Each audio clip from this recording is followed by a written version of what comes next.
Shalom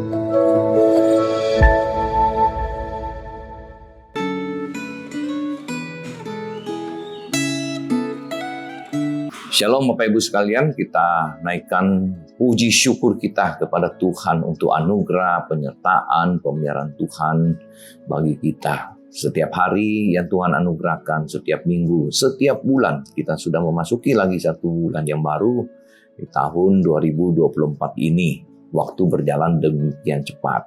Saudara, adakah kita sudah melakukan apa yang menjadi komitmen kita untuk di tahun 2024 secara khusus di dalam kerohanian kita? Ada nggak ya di antara kita yang mencanangkan tahun 2024 saya ingin lebih setia membaca firman Tuhan, membaca renungan, mendengarkan akan renungan-renungan yang dibagikan setiap hari, khususnya Gema dan refleksi Gema ini. Ya, kiranya Tuhan memberkati kita. Saudara, mari kita sama-sama berdoa, minta pimpinan Tuhan untuk akan firman yang akan kita renungkan hari ini. Tuhan, tolong kami, setiap kali kami membaca firman, kami dikuatkan, atau mungkin kami ditegur, dan kami mau bertumbuh lebih baik lagi ya Tuhan di dalam kehidupan kami, menjadi anak-anak Tuhan yang sungguh-sungguh dapat melakukan firman Tuhan dalam hidup kami, dan menjadi garam dan terang bagi dunia ini. Secara khusus hari ini kami berdoa, untuk firman yang akan kami renungkan, Tuhan menolong kami di dalam kami membangun satu keluarga, rumah tangga yang sungguh-sungguh memuliakan Tuhan. Terpuji namamu, dalam nama Tuhan Yesus Kristus kami berdoa. Amin. So, mari kita sama-sama membaca firman Tuhan di dalam 1 Korintus, pasal yang ke-7, ayat pertama sampai ayat yang ke-4, demikian firman Tuhan. Dan sekarang tentang hal-hal yang kamu tuliskan kepadaku, adalah baik bagi laki-laki kalau ia tidak kawin. Tetapi mengingat bahaya percabulan, baiklah setiap laki-laki mempunyai istrinya sendiri dan setiap perempuan mempunyai suaminya sendiri. Hendaklah suami memenuhi kewajiban terhadap istrinya, demikian pula istri terhadap suaminya. Istri tidak berkuasa atas tubuhnya sendiri, tetapi suaminya. Demikian pula suami tidak berkuasa atas tubuhnya sendiri, tetapi istrinya. Saudara sekalian, salah satu penyebab daripada perceraian di dalam sebuah keluarga adalah hubungan suami istri atau ya masalah seksual. Nah, saudara, kita lihat di dalam akan firman Tuhan hari ini menjelaskan kepada kita kenapa Paulus mengatakan lebih baik pria itu tidak menikah, gitu ya. Nah, di sini kita harus mengerti, saudara, konteks daripada Rasul Paulus. Rasul Paulus sendiri dia tidak menikah dan dia merasa itu baik karena dia leluasa dipakai oleh Tuhan ya untuk pergi kemana saja Tuhan memanggil dia. Jadi kalau dia sendirian kan praktis ya, tidak usah mikirin istrinya, anaknya lah nanti mau sekolah di mana dan lain-lain. Ya, seperti kita hamba Tuhan juga demikian. Ketika kita sendiri, kita nggak punya keluarga, mudah sekali ya kalau kita mau pindah ke kota lain, bahkan ke negara lain. Gitu, saya sendiri mengalaminya, saudara ya. Saya lulus kuliah, saya kemudian ke Hong Kong, kemudian istri juga ke sana, saya menikah, kemudian saya lanjutkan studi ke Amerika, pindah lagi ke Amerika. Waktu itu anak sudah ada, anak lahir di Hong Kong. Kemudian dari Amerika udah 3 orang balik ke Jakarta, gitu. Kemudian ya ada kesempatan untuk lanjutkan studi ke Taiwan, saya ke Taiwan lagi, pindah lagi, suami istri ke Taiwan, anak juga lanjut sekolah di sana. Kemudian balik lagi Jakarta, gitu ya. Kemudian pergi ke Sydney lagi, pelayanan di Sydney lagi 4 tahun lebih, gitu ya. Anak juga kemudian ke sana, gitu ya. Kemudian kembali lagi ke Jakarta. Nah, saudara, ini perpindahan, mutasi, mobilitas kita itu demikian tinggi. Oleh sebab itu, dalam konteks ini Paulus mengatakan, gitu ya, bahwa lebih baik pria kalau dia tidak menikah, gitu ya. Bukan karena, nggak usah menikah lah ya, wanita itu nggak baik atau apa, bukan, gitu ya.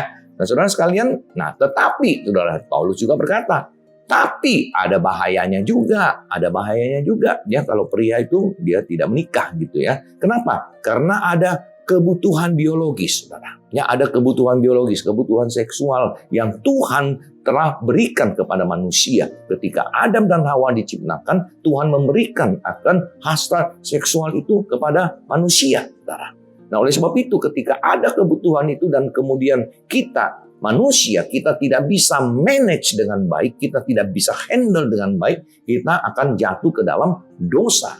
Ya, oleh sebab itu Paulus di sini mengatakan, kalau kita betul-betul merasa kita sangat lemah di bidang ini, di area ini, kita itu harus hati-hati. Daripada kita berbuat dosa, ya, daripada itu lebih baik menikah gitu. Nah, saudara, kemudian permasalahannya apa? Ada orang yang menikah. Yang di awal-awal tahun pernikahannya baik, gitu ya, karena mereka masih saling lengket satu dengan yang lain, begitu ya, baru menikah. Tapi lama-lama, saudara, berjalan setahun, 2 tahun, 10 tahun, 20 tahun, 30 tahun, bahkan ketika udah memasuki masa-masa yang sudah tua, ya, wanita mungkin sudah menopause dan lain-lainnya. Nah, saudara, kemudian mulailah ada keluarga yang merasa kebutuhan dalam hal ini tidak terpenuhi, saudara. Bahkan jangankan sudah lansia, masih muda pun, saudara, karena mungkin kesibukan di dalam kita bekerja dari pagi sampai malam, apalagi kota Jakarta, yang berangkat macet, pulang macet, sampai di rumah sudah lelah. Belum lagi, saudara, kalau suami istri dua-duanya bekerja, pulang udah capek, dan kemudian mulailah ya tidak lagi melakukan akan hubungan ini, kemudian ada salah satu pihak yang kemudian merasa terabaikan. Nah, firman Tuhan hari ini mengingatkan kita, saudara, demi ya, untuk akan pentingnya kelangsungan kebahagiaan daripada satu rumah tangga dan juga kebutuhan ini bisa terpenuhi, baik suami maupun akan istri harus mengingat bahwa selain diri kita sendiri, kita sekarang yang sudah menikah, kita itu berkeluarga, ada pasangan. Nah, jadi saudara, kita kemudian punya pasangan, kita harus mengerti bahwa pasangan kita ada kebutuhannya. Tapi saudara, ada satu hal yang saya hendak ingatkan. Apakah pernikahan hanya memikirkan tentang hal ini? Apakah tidak bisa tidak ada? Misalnya saya ambil contoh, ada orang yang salah satu pasangannya mungkin sakit, ya sakit, kemudian tidak mampu untuk memenuhi akan kebutuhan itu. Apakah kemudian pernikahan itu harus berakhir? Bagi saya pribadi, saudara, ya kita melihat ada orang tua hidup sampai usia 70, usia 80.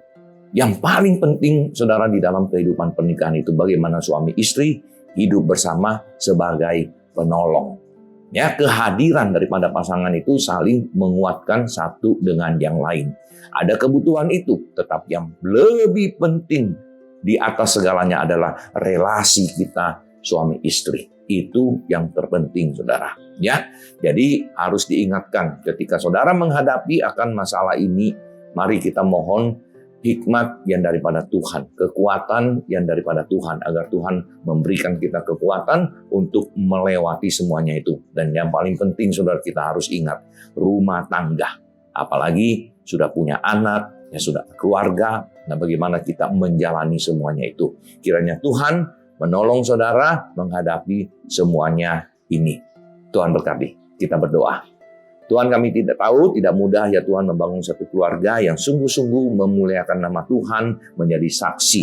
Ada kebutuhan-kebutuhan khusus, kebutuhan emosi, kebutuhan fisik, kebutuhan seksual, dan lain-lainnya ya Tuhan, yang seringkali begitu dibutuhkan di dalam akan relasi sebagai pasangan suami istri. Namun Tuhan, kami rindu bahwa Tuhan juga memberikan kami kekuatan, hikmat di dalam menghadapi semuanya. Dan kami tahu yang paling penting di dalam keluarga, bagaimana hubungan suami istri itu bisa saling mengasihi, saling menguatkan satu dengan yang lain, dan membangun satu keluarga yang sungguh-sungguh memuliakan Tuhan. Terpujilah nama-Mu ya Bapa, dengarlah doa kami. Dalam nama Tuhan Yesus Kristus, kami berdoa. Amin. Tuhan berkati saudara.